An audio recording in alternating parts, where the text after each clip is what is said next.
In the sacred city of Ile-Ife, where the drums of origin murmured through the trees and the breath of ancestors curled in the wind like smoke, a child was born.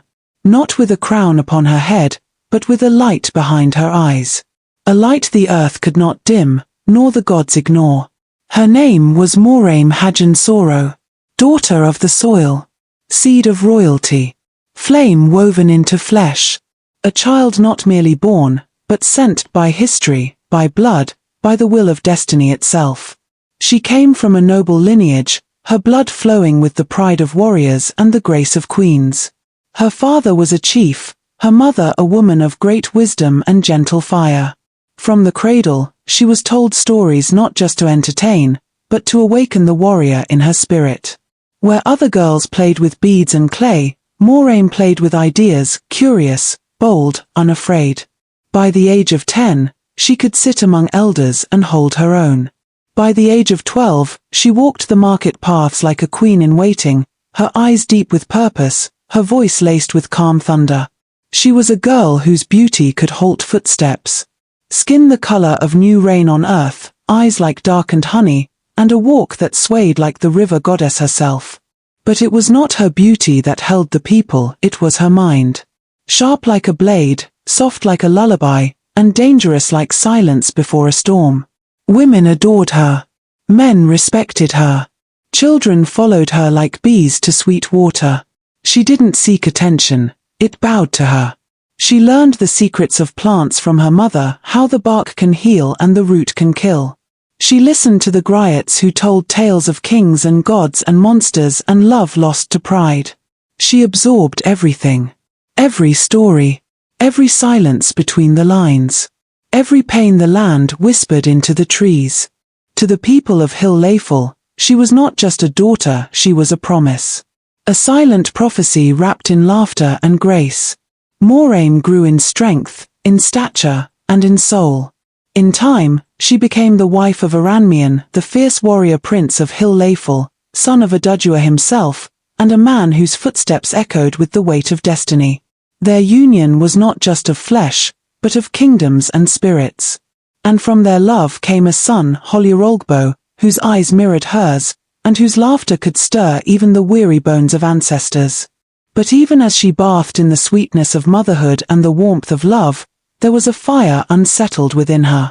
A strange restlessness, like a drumbeat only she could hear. She walked the earth with purpose. And though peace danced in the air, the wind had already begun to shift. Trouble would come. Shadows would rise. And the light inside her, the flame born with her, would be called to burn. For in every age, the gods plant a seed. And in that age, Moremi was the fire the gods chose to plant in flesh. It began like a whisper in the trees. A rustle not caused by wind. A hush in the marketplace. A silence that felt too loud. Ile-Ife, the cradle of the Yoruba people, had known peace. The land was lush, the gods were pleased, and the harvest sang with plenty. But peace, like a gentle stream, can be shattered by the single toss of a stone. That stone came from the forest. From beyond the green veil of leaves, a strange people emerged. Not seen, but felt. Not men, they said. Not spirits either. Something in between. They came in the night, at first swift as shadows, silent as breath. Villages would wake to find farmlands burned, livestock vanished, children gone, and no sign of footprints in the soil. The people whispered of demons, of vengeful Orisa, of curses waking from slumber. But these were no spirits. They were men masked as gods, cloaked in mystery and covered in raffia garments, thick and long, moving like walking forests themselves. They made their bodies into fear, their silence into power, and in doing so, they became invincible in the eyes of the people. The priests consulted the oracle. The hunters tightened their grips. The warriors sharpened their blades. But nothing worked. For how do you fight what you cannot understand? The invaders struck again, and again, and again. Like nightfall, they could not be stopped. These people, later known as the Ugbo, did not march with drums or announce themselves with war cries. They danced with smoke. They vanished in echoes. And wherever they passed, hope withered like a dying flame. Entire villages fell into silence. Men once proud to defend their homes now trembled. Mothers clutched their children closer, praying not just to survive, but to be forgotten by the shadows. And in Ile-Ife, the heart of the land, the throne began to shake. The palace grew restless. The king held council after council, warriors gathered in numbers, yet no man returned with victory in his mouth. The gods seemed silent. The ancestors, distant. The people began to ask, is this the end of our days? Have we offended the heavens? What spirit have we awakened? And in the middle of this storm of fear, a question was asked, not by warriors, nor by priests, but by one woman. A woman with a flame in her spirit and a storm in her chest. Moremi watched the city. She saw how fear had built a home in her people's hearts. She heard the silent screams behind brave faces. She saw how mothers, once proud, now wept in corners. How fathers offered sacrifices not out of faith, but out of desperation. And in her heart, something moved. Not fear, but fire. A decision was forming. Not yet fully born, but rising. Like thunder that grows in the belly of the sky before it roars. Because sometimes, when kings fall silent and warriors lose their way, it is the heart of a woman that remembers how to fight. The drums had stopped beating. Not from war, but from mourning. The horns no longer sang songs of courage. The warriors still stood strong in body, but hollow in heart. Even the fire at the palace gate, once bold and proud, now flickered like a dying breath. Ile-Ife had become a land wrapped in silence. A silence that pressed against the chest like grief. A silence that made even the birds forget their songs. The invaders, those faceless raiders cloaked in raffia and dread, had not just stolen crops and land. They had stolen spirit. In the market, where laughter used to weave through rows of yam and palm oil, now stood broken stalls and empty baskets. Children no longer played freely. Fathers no longer told bedtime tales. And mothers prayed not for abundance, but for mercy. Each time the Ugbo returned, they left behind ashes, screams, and stories soaked in sorrow. The warriors tried. Oh, they tried. They sharpened their spears, painted their faces, called upon the gods. But how do you fight shadows that vanish at dawn? How do you strike warriors who dress like spirits and walk like ghosts? They failed. Again. And again. And again. And in the palace, the king wept in secret. His crown heavy with the weight of a nation slipping through his fingers. Counselors offered words, but words do not rebuild homes. Words do not bring back the stolen. Words do not stop war. And beneath this crumbling sky stood Moremi. Mother, wife, noblewoman. But above all, a flame refusing to go out. She saw what the men could not. She felt what the warriors would not say. That the land was dying not by sword, but by fear. Their son, Ugbo, had grown quieter. He no longer ran outside to greet his father's return. He no longer laughed with the wind. He clung to Moremi like a shadow. And when he asked, "Mama, will they come again?" she had no answer that didn't taste like ash. Moremi wept that night. Not loud. Not long. But deeply. The kind of cry that lives in the bones. The kind of cry that women cry when they've reached the edge of everything soft within them. It was then, in the stillness of that night, as moonlight poured through the thatched roof, and the gods watched in silence, that Moremi knew. This was no longer just a king's war. No longer a matter for men with spears and titles. This was a war for the soul of the land. For the heartbeat of the people. For the laughter of children. For the spirit of tomorrow. And sometimes, when the walls of tradition are too weak to protect the people, a mother must rise as both shield and sword. She would not wait. Not for the next invasion. Not for another failed strategy. Not for another funeral. No. She would rise. Not as a warrior in armor. but as a woman of purpose. As a mother whose tears had turned to fire. As a leader called not by crown, but by pain. Because when a nation weeps, and no one hears, it is the heart of a mother that must speak. And if she must bleed to bring peace, then so be it. Let the gods bear witness. The night wore silence like a mourning cloth. Not a bird sang. Not a breeze stirred. Even the trees, tall and proud, stood still as watchers in a sacred court. And beneath that velvet silence, lit only by the faint shimmer of stars, Moremi walked alone. She had told no one. Not her husband. Not her friends. Because there are journeys a woman must take alone. When the burden she carries is heavier than her name, and greater than her own life. She wrapped herself in a white cloth, bare feet pressing into the cool soil as she moved through the darkened bush. Her heart beat like a silent drum. Not from fear, but from something older, deeper, sacred. The Ile-Ife River was no ordinary stream. It curled like a silver snake through the belly of Ile-Ife, and it was said that the goddess who dwelled in its waters was as old as time and as powerful as the Orisa themselves. The elders had always warned, go to the river with clean hands and clear purpose. For she listens not to your words, but to your soul. And that night, Moremi came not as a noblewoman, not as a wife, not even as a mother, but as a daughter of the land, seeking to trade her fate for her people's freedom. She reached the water's edge.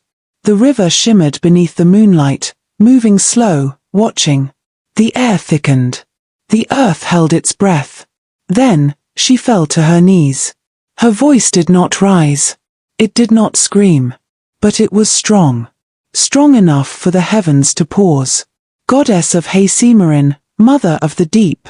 You see what has befallen your children. You see the shame of our warriors. The cries of our widows. The silence of our sons. If I am worthy to stand before you, if my spirit carries no falsehood, then give me light to break this darkness. The river rippled. The wind stirred. Somewhere in the shadows, a branch snapped without reason.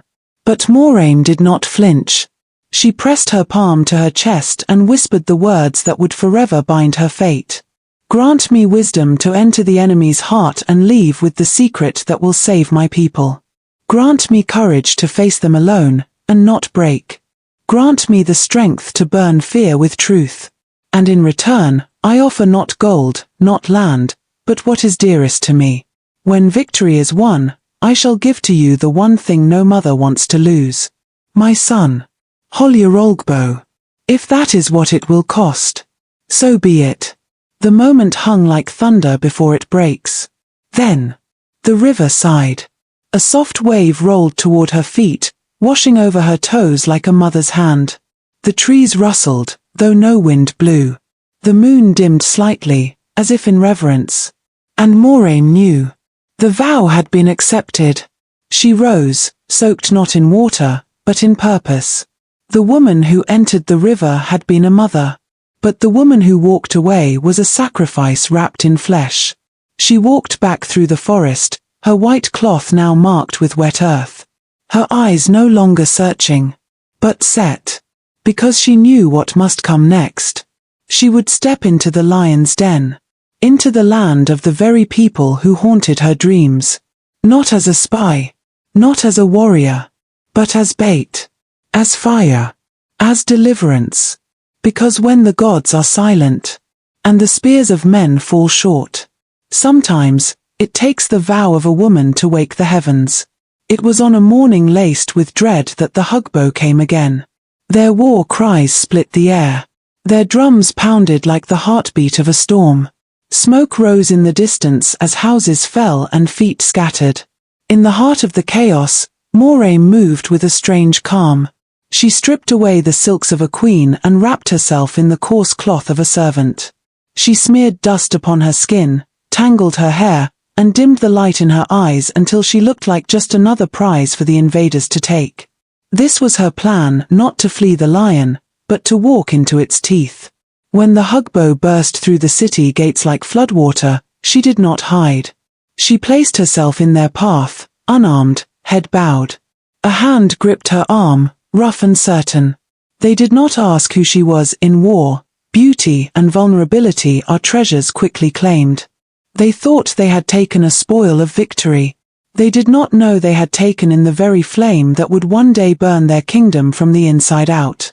The journey to their camp was a blur of dust, jeers, and the stench of conquest, but Moremi's mind was sharp. She counted warriors. She noted their weapons. She memorized their path. Every laugh, every careless boast in their tongue was a seed she planted deep in her memory. When they reached Ugbo territory, a place where no warrior of Ile-Ife had ever returned alive, she was given to serve in the queen's household. Her grace turned heads. Her wit drew whispers. And before long, even the Ugbo king's eyes lingered on her. She had entered their world as prey. Now, she moved among them like smoke, unnoticed, unstoppable, waiting for the moment to strike. What the Ugbo didn't know was that the servant they had captured carried the sharpest weapon of all: truth. In days, she learned their tongue. In weeks, she learned their customs. In months, she learned their weaknesses.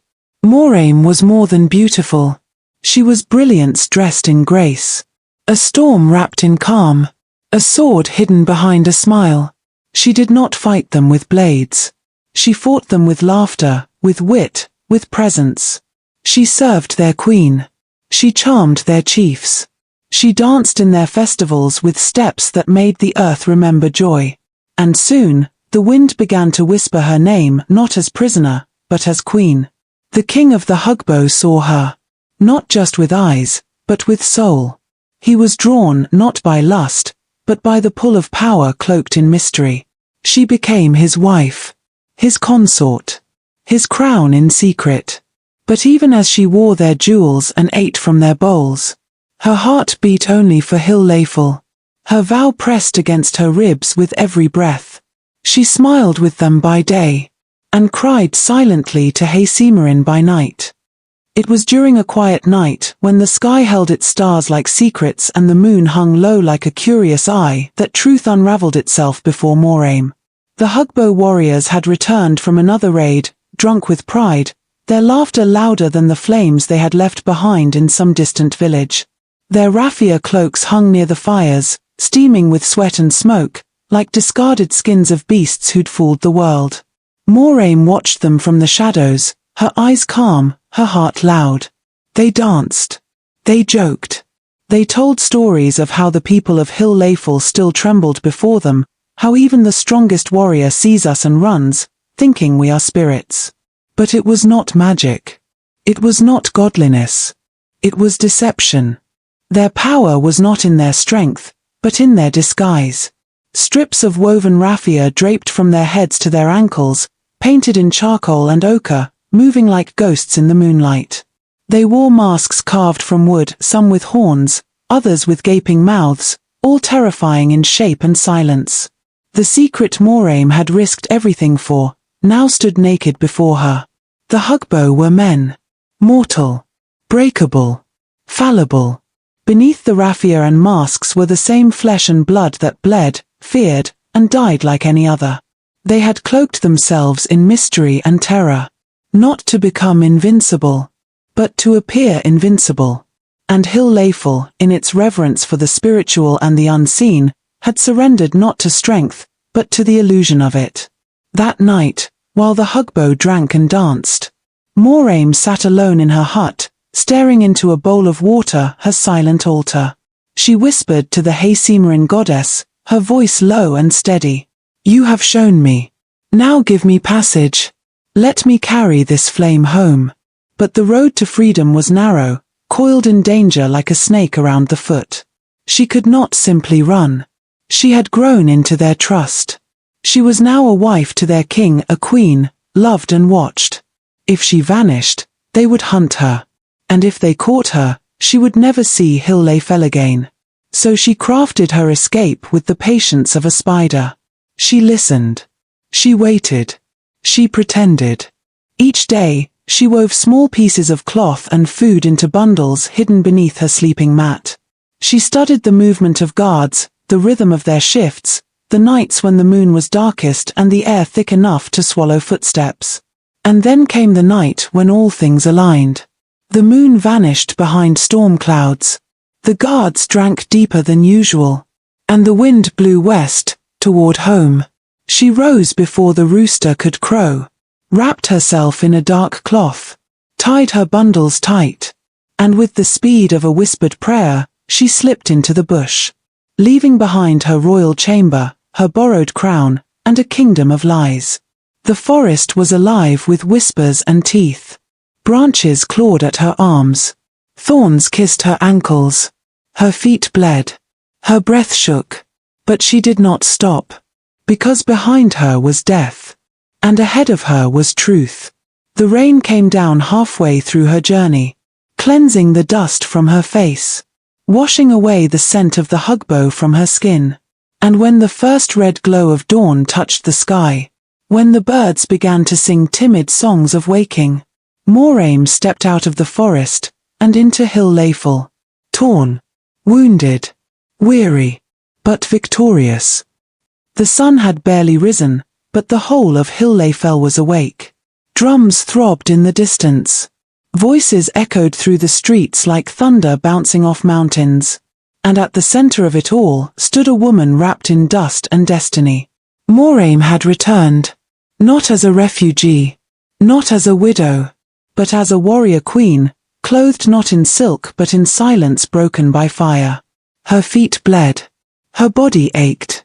But her eyes, those burning, brilliant eyes, held the strength of 10,000 spears. The people gathered around her like moths to flame, drawn not just to her return, but to what she carried in her soul. Hope reborn. The king stepped forward, his voice trembling as he whispered, "Moremi, you have come back." She nodded, not in pride, but in purpose. Then, without pause, she raised her hand and spoke. "We have feared shadows. We have fled from men dressed as spirits. But no more. The lie has been exposed. And now, we shall burn it to ash." A murmur spread through the crowd, swelling into a roar. Old warriors who had once dropped their swords now tightened their grips. Young men who had never tasted battle now lifted their heads with fire in their eyes. Mothers wept. Fathers clenched their fists. And the land, once soaked in silence, began to beat like a drum again. Moremi, though exhausted, stood tall before the elders and nobles. She told them everything. About the raffia disguises. The masks carved from fear. The cowardice hidden beneath costume and myth. She taught them what she had learned. That the raffia would burn easily. That the warriors of Ugbo, stripped of mystery, would fall like trees in a storm. That belief had been their strongest weapon. And that now, belief would become Ile-Ife's greatest sword. Preparations began that very day. Not with fanfare. Not with feast. But with fury. Men gathered dry branches, palm oil, torches. Craftsmen built traps laced with fire. The elders blessed the warriors with chants older than memory. And Moremi. She led them. She walked among them, placing her hand on each warrior's shoulder. Speaking quietly, firmly. "Tonight, you do not fight spirits. You fight men who hide in shadows. And tonight, we set fire to those shadows." She turned the people's fear into focus. Their despair into preparation. She moved like thunder behind a cloud, silent, but ready to split the sky. And as dusk approached, and the red sun kissed the earth goodbye, Moremi stood upon the palace steps, her silhouette framed by the golden sky. The people watched. Even the wind stilled. And she said, "I left as a mother. I returned as a flame. Tonight, Ile-Ife will remember who she is. And the spirits will burn." Cheers rose like rivers bursting their banks. Children sang her name. Old women ululated into the air. Men sharpened their blades with songs on their lips. For Moremi had not just returned. She had risen. And with her rose an entire people. From the ashes of fear. From the pit of silence. From the shadow of defeat.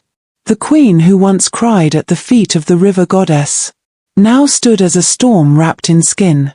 But even as torches were lit and spears were raised, Moremi felt a weight pressing on her chest. A vow. A name. A child. Ugbo. Still laughing. Still playing. Still calling her mama. Unaware of the price his life carried. But that night was not for sorrow. That night was for war. Because a mother may break in the dark. But first she must lead her people to the dawn. It began like a whisper in the dark. The slow rise of smoke in the forest's throat. The soft shuffle of feet against earth. The sound of a nation holding its breath. The Ugbo had returned. Draped in raffia and masked with carved terrors. They marched through the thick woods toward Ile-Ife. Confident, cruel, convinced of their immortality. They had done it before. Descended like gods, left with spoils. Why should this night be any different? But the forest knew. The trees swayed not with the wind, but with warning. The ground itself seemed to hum with heat. And waiting at the edge of the shadows was the woman they could not see coming. Moremi. She stood still, wrapped in silence and smoke. Her warriors crouched like panthers behind her. Torches in hand, breath steady, eyes burning. She remembered the path they would take.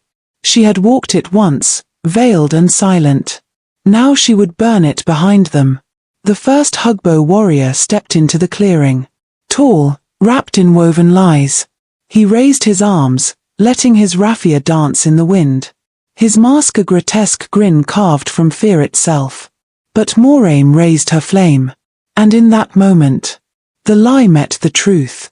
With a scream that split the night in half, she flung the torch into the air.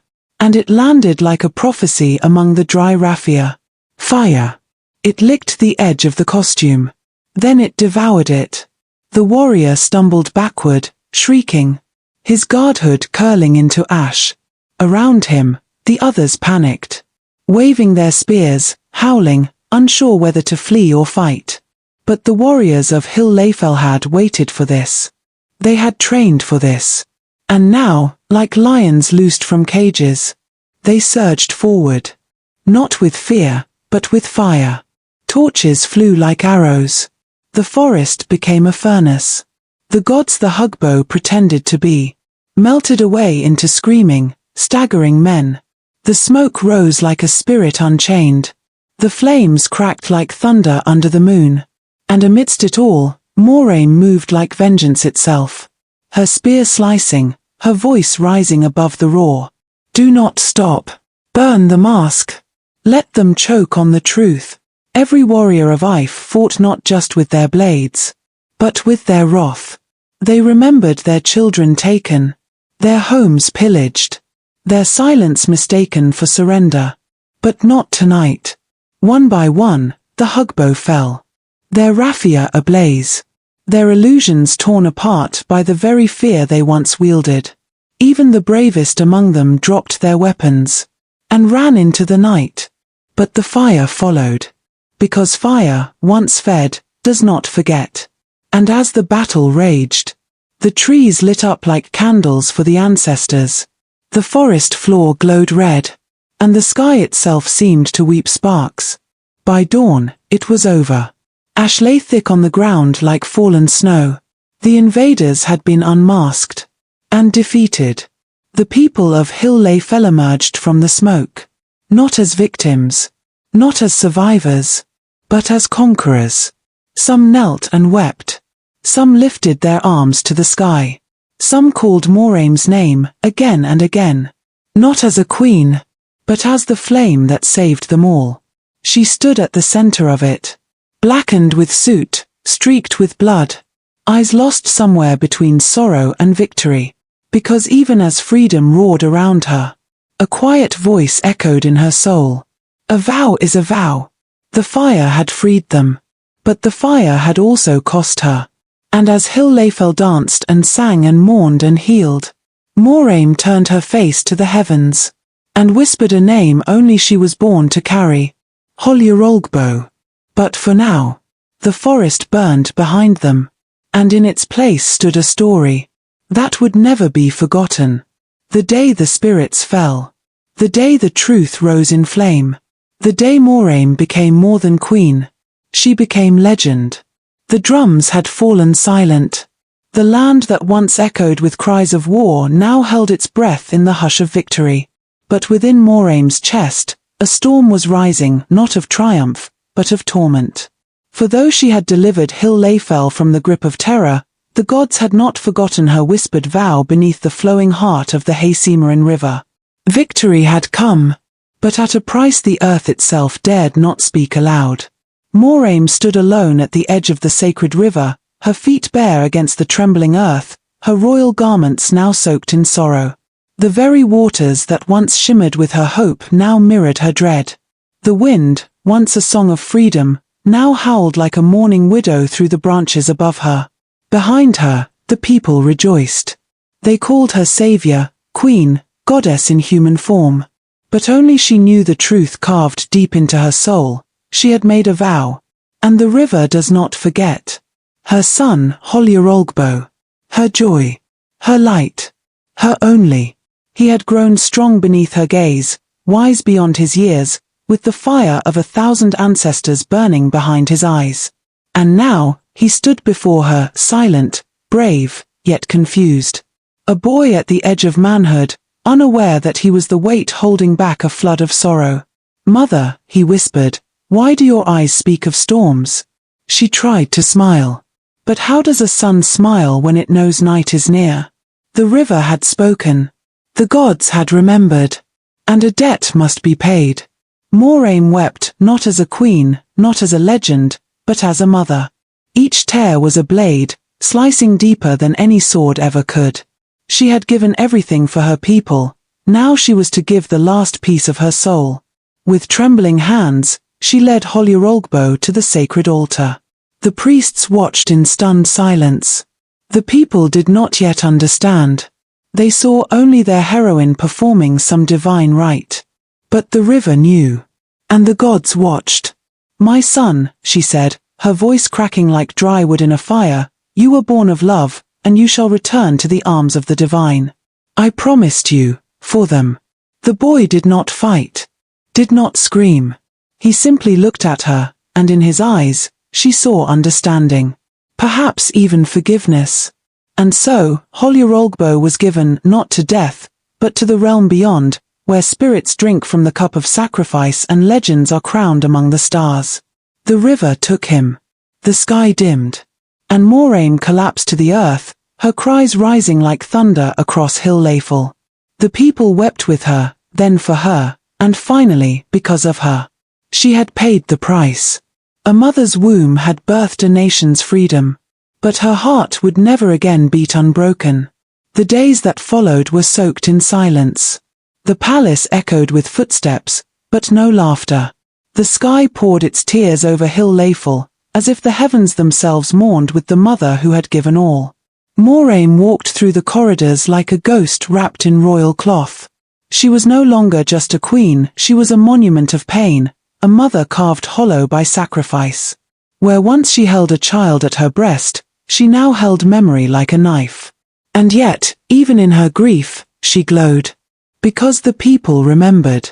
They remembered how the sky darkened with fear before she rose. They remembered the fires she lit in their hearts and in the forests. They remembered that freedom had a face and it was hers. So they did not let her walk alone. Year after year, they gathered beneath the open sky to dance the dance of deliverance, to sing the songs of her courage. The Edi Festival was born not from joy, but from reverence. A yearly hymn sung with bodies and drums, reminding each generation of the woman who gave her child so they might keep their own. And in the center of Ile-Ife, where the sun first touched the earth, they raised her likeness in stone. A statue, tall and fierce, yet soft in the eyes. A mother. A warrior. A queen. Moremi. The children of those she saved would kneel at its feet and listen to the story not as myth, but as memory. They would touch the stone, not to worship, but to remember.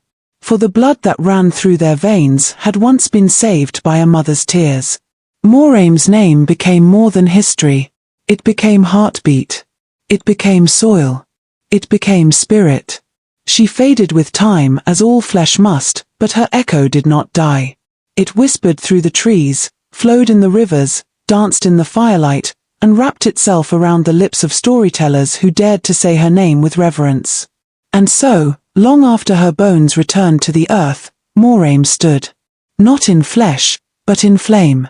In every woman who chooses courage. In every mother who carries grief like a crown. In every people who remember what it costs to be free. She was not just a heroine. She was Moremi Ajasoro, the light that walked into darkness and returned with fire. And Ile-Ife will never forget.